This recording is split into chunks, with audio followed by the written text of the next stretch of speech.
Hello, everyone. Welcome back to another episode of Grief and Brief. Today, I am Peggy and joined by two of my wonderful teammates, Charlie and Katie, and we are here to share some of the wisdom that we learned from the 2025 National Alliance for Children's Grief Symposium that we just attended. It is always an honor to be in a room with 550 other people who are doing the work of helping children heal through their grief journey. And they come from across the country. So it's really a great opportunity to learn and to hear about other people's programs and new ideas that are coming out. And so I thank the National Alliance for all the work that they did to put it on. And we are here today to share some of the things that we learned. So I will start one of our first sessions that I went to was with Curie Meyer, and she um, was the first of several people who started talking about compassionate curiosity. And I just absolutely loved the phrase. When we go into working with a child, there's so much that can come into that. And so we as adults really need to make sure that we're slowing down, right? When you're entering into a conversation with a child where they are grieving and they're sharing their story or they're sharing their experiences or they're like physically sharing their energy levels through like physical movement or play, we want to be aware. So I think one of the first things I want to always remember is to be aware for myself of where I'm coming from. What is my mood? What is my moment? Am I listening fully, right? Someone once said we were given two ears and one mouth for a reason because we should listen twice as much as we speak. So when you're going in to support a child, just really taking that moment as the adult to put ourselves in check in the right moment, in the right mindset to be able to listen fully to that child and to go into that conversation with what is coined compassionate curiosity. So allowing the child to take the lead and just sitting back and listening, coming in with interest and curiosity and wonder, and listening fully and allowing them the space to present in whatever way they need to present. And yeah, sometimes these kids are we're entering a situation where they're not behaving well or they're having a hard time coping. And I think remembering that that behavior is coming from somewhere, right? So even a baby when they're hungry or hurt is going to cry and express themselves through the behavior. Kids do that too.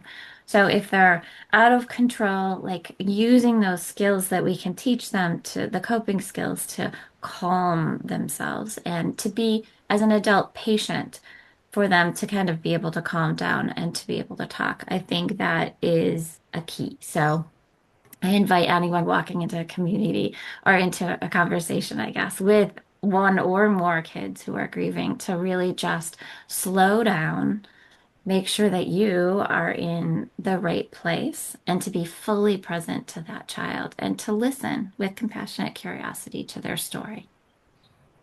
So, Katie, what about you?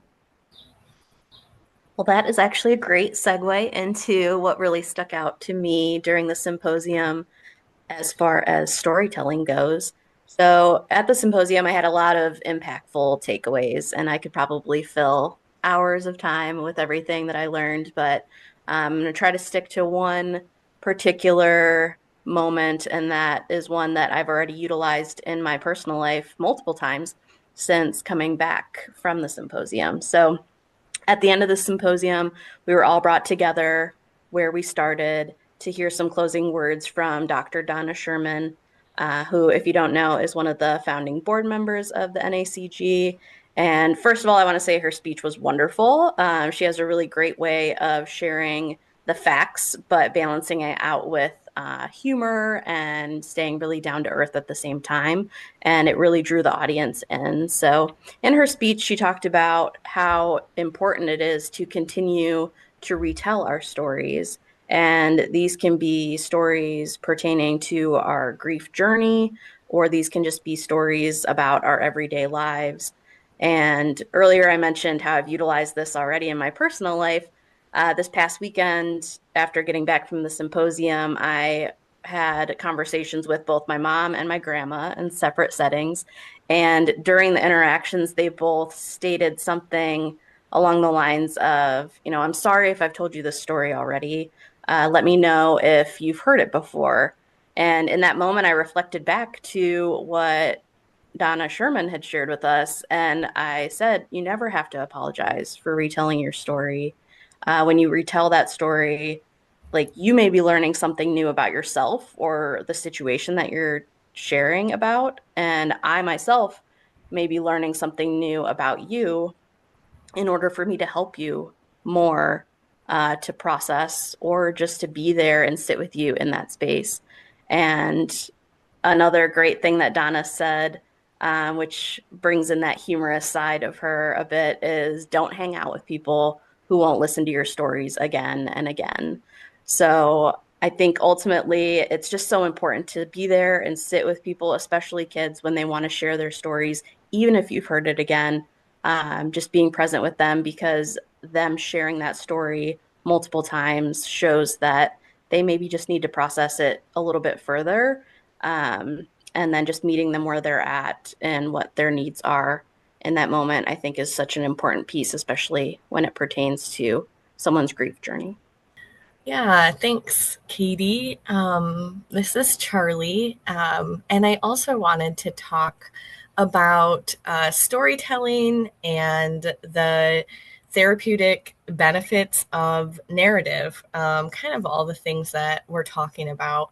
I attended an educational session that was really impactful to me about legacy and storytelling. And they kind of more specifically talked about it in the context of their podcast. They're doing a podcast, but also it pertains to being maybe in group or sitting with folks who are telling their story as well.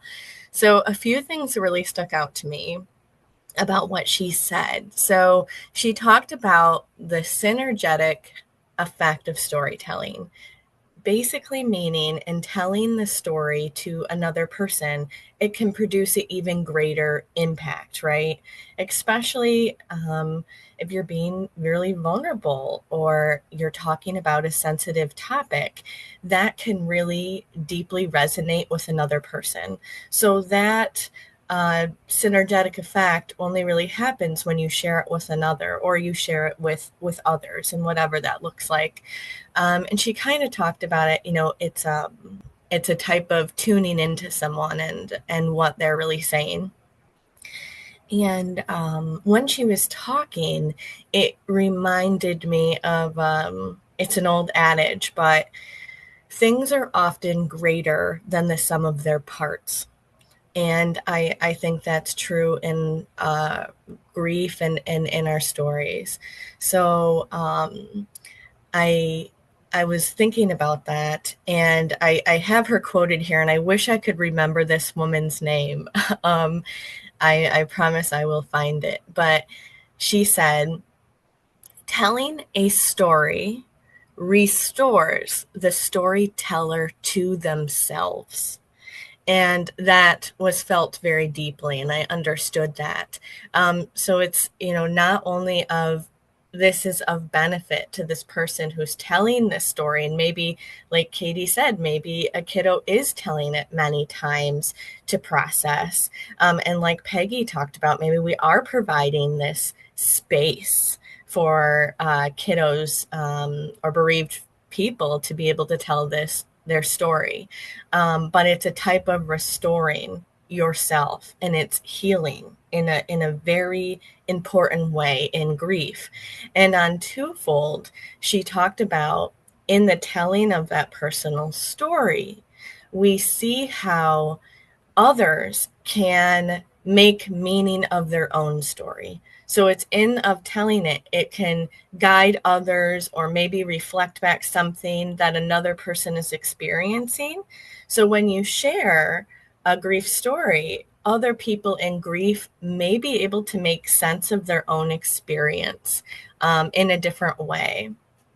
And this actually, as I was sitting there and we're talking about storytelling and its therapeutic benefits, it actually reminded me of a post that I had done a couple months ago, where I had referenced the death of my parents and talked about it.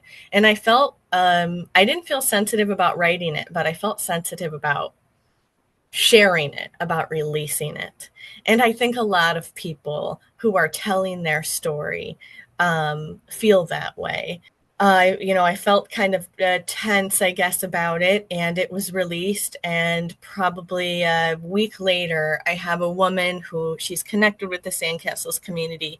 She sees me, she pulls me aside, and talked to me for quite a while about what I had said. And at the end, she said, I understand more about myself after reading the words that you had to say. And so we see in this example of what's being pointed out in this education about this synergetic effect, it's happening here too at Sandcastles. So I just wanted to share that, and that professional learning, but also that personal reflection that can come as we learn. Yeah, that's powerful. Oh, we had such great education across the board. And clearly, walking away, and took away a lot of important information. And I would invite anyone who's working in the field or interested in children and grief to check out the National Alliance for Children's Grief. They are certainly have a wonderful website full of resources.